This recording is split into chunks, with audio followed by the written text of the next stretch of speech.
Your credit card pays you to use it. 2% back on everything, points, airport lounges, a free flight once a year. It genuinely feels like the bank simply likes you and decided one day to hand you free money for the heinous crime of buying your own groceries. A profit-maximizing institution, famous for its overdraft fees and its fine print, is paying you, cheerfully, forever for the simple act of buying milk. There is, obviously, a catch. Banks are many, many things. Generous is not, historically, one of them. So the points are coming from somewhere, and it is not the bank and not really the store. The answer, mostly, is the person standing in line right behind you, quietly paying with cash. Your rewards are real, but they're also a transfer. A quiet, invisible transfer from people with worse cards or no card to people with better ones. And because the best card belonged to the people with the most money, the whole thing runs gently uphill. It is one of the largest reverse Robin Hood machines in all of modern life. It is hiding, smiling, inside the cheerful little phrase cashback. Let's follow a single $100 purchase because the entire trick is visible in one swipe. You buy $100 of stuff. The store does not get $100. It gets around $97.50. The missing $2.50-ish is the swipe fee. The industry calls it interchange, and it gets quietly split among the players who run the card. And the single biggest slice of it goes to your bank, the one that issued your card. Your bank then takes a chunk of its slice and hands it right back to you and calls it a reward. So watch what actually just happened in slow motion. The store paid a fee. The bank collected most of it. The bank gave you a piece of the money the store paid. And somehow you walked away feeling like the bank had given you a gift. The bank didn't give you anything. It passed you a small cut of a toll that somebody else got charged. The only real question left is who, in the end, actually pays that toll.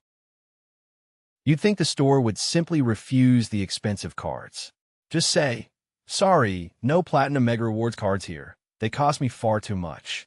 It can't really. Two companies, Visa and Mastercard, sit at the dead center of nearly every card transaction on Earth. And to accept any of their cards, a store generally has to accept all of them. Honor one, honor all. So it cannot wave through your cheap card and politely turn away the premium one that charges it 3 times as much. And for a long time, stores were also discouraged by the card network's own rules from adding a surcharge to make card users pay their own fee directly. So the store is well and truly stuck. It must accept the expensive cards, and it mostly can't charge the customers causing the cost. When a business can't refuse a cost and can't aim it, it does the only thing left. It hides it in the price of everything for everyone. This is the single move that makes the whole machine invisible. The store doesn't eat the swipe fee. It can't, not at grocery store margins.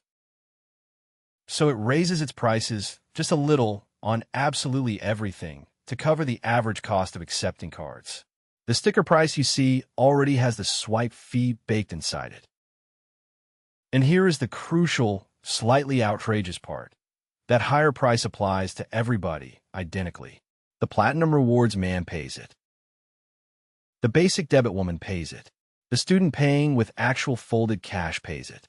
Same shelf, same number, same inflated price. But only one of them gets 2% back. The cash payer and the debit payer just quietly paid the inflated price, funded the fee, and walked away with precisely nothing. The reward wasn't created when you swiped.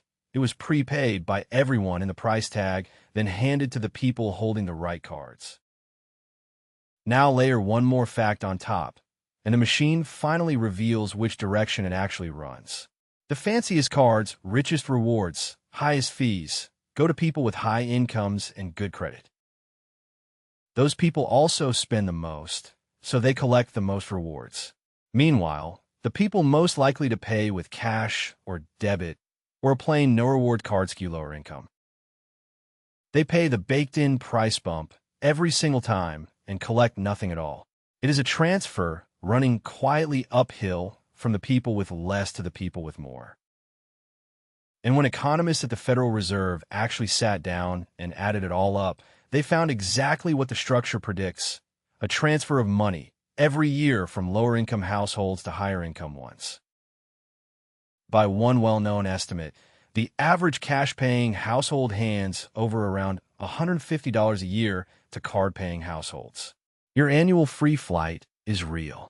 It is also partly funded by someone who will never, ever be on the plane. And this machine has a throttle, and the throttle is jammed firmly on more. Banks compete furiously for the most profitable customers, the wealthy who spend a lot and pay their bills. And the way you win that customer is with a flashier card.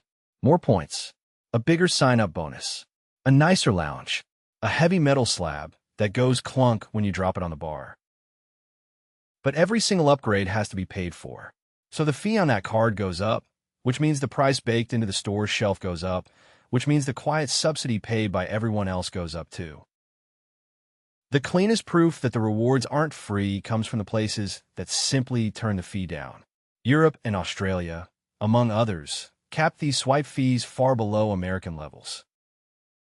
And two things happened. The lavish rewards program shrank because the fee funding them had been cut. But the sky did not fall. Cards still worked, stores still took them. Which tells you something simple and a little damning. The towering American rewards system isn't a natural law of payments. It's a choice. Cap the fee, and the free rewards turn out to have been the fee all along, wearing a nicer outfit. So why does a system this lopsided just quietly persist decade after decade? Why isn't there a revolt with torches? Because it was built beautifully to be felt by no one. The person being subsidized doesn't see a charge labeled "your contribution to a rich stranger's points." They just see a slightly higher price on everything forever, which feels less like a transfer and more like the weather.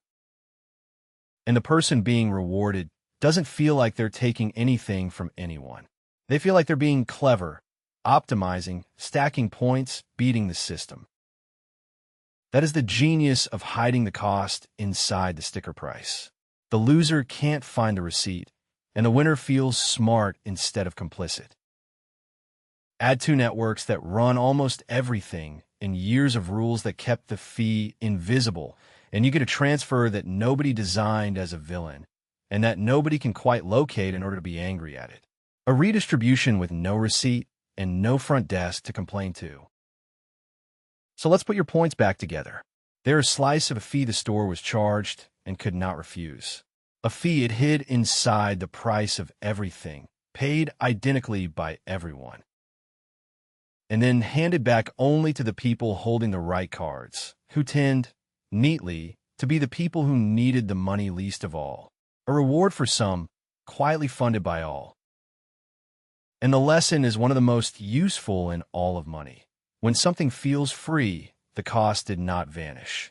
It was just moved somewhere you can't see, and usually onto someone with less power to object. That is the whole trick in every corner of the economy. The cost is never destroyed. It is quietly relocated to a place with no label, no receipt, and no front desk to take the complaint. So go ahead and enjoy the lounge. The coffee really is quite nice in there. Just know that the quiet, invisible price of that seat was collected a few cents at a time. From a checkout line full of people who will never once be allowed inside. The bank thanks you for your business. And somewhere out front, paying full price for a sandwich in cash, so does everybody else.